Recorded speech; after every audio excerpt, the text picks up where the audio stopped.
gotta admit, DreamWorks releasing this film after a week after Megamind 2 was a pretty genius marketing move. I want to keep people's mind off that stuff. Also, before this review begins, I want to say that I lowered my score of Megamind 2 from a 6 to a 5. Still not the worst DreamWorks film. Anyway, Kung Fu Panda 4. Is this movie as good as the first two Kung Fu Panda films? No. But is it better than the third movie? Yes, it is definitely better than the third movie. I mean, the third movie is on the same level as Doom Syndicate, honestly. Yeah, I like Kung Fu Panda 4. It was pretty fun, not anything deep. The weakest aspect of this film would definitely be the villain. I'd think that'd be the one thing Kung Fu Panda 3 did better than this film. The chameleon is just kind of lame, I don't know. She shows up, and she wants to learn Kung Fu, and then she does, and they fight, and that's about it. I don't know. Chameleon was kind of unmemorable. But other than that, every other aspect of this film is superior to Kung Fu Panda 3 in every way.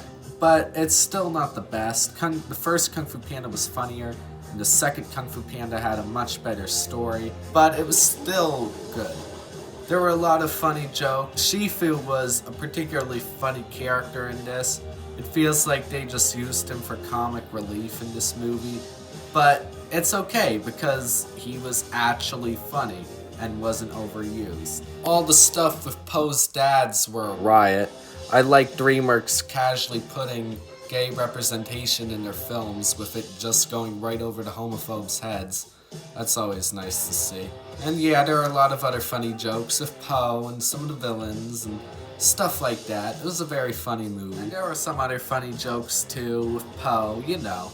Kung Fu Panda is a pretty funny series. And the story is alright. It's not great. Poe has to fight the chameleon with Aquafina Fox, and they do that, and it was pretty good.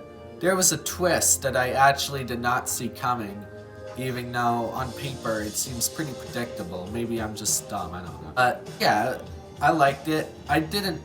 At first I thought the connection between Poe and what's her name, Jen, was a little rushed. Like, she kind of just shows up and Poe's just like, okay, take me to the chameleon. But by the end of the movie, I did like their bond, and I do think Jen is a worthy successor to be the Dragon Warrior. And I like the vocal performance by Jen too. I don't understand all the hate Aquafina gets.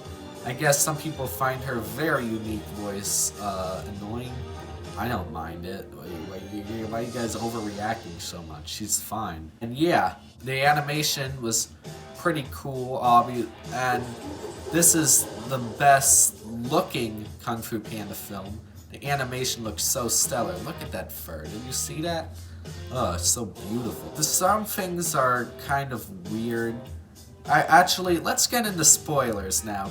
I don't normally do spoilers, but we're gonna do spoilers because there's some things I want to talk about that involve spoilers.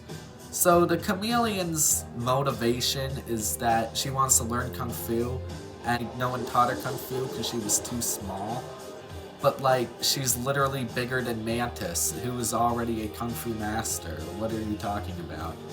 Another thing, I'd say this was the thing that disappointed me the most, is that there's a lot of characters missing, mostly for budget reasons. This was the least expensive Kung Fu Panda to make, and I can see why. I don't really mind that the Furious and 5 is always here.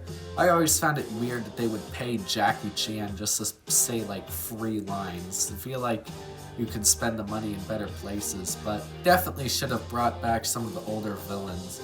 They show up, but they never talk. The only one with any speaking roles is Tai Lung, and he doesn't do anything. He just watches the final battle and is like, well, that just happened.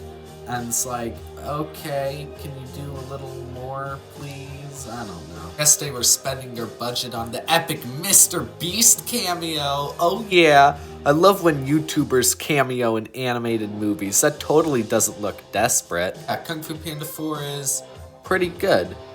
I'm glad because, in case you didn't know, this is DreamWorks' 50th film. That's a Pretty big deal. Congratulations, DreamWorks. You've earned it. Anyway, Kung Fu Panda 4 is pretty good. I give Kung Fu Panda 4 a 7 out of 10. Pretty good.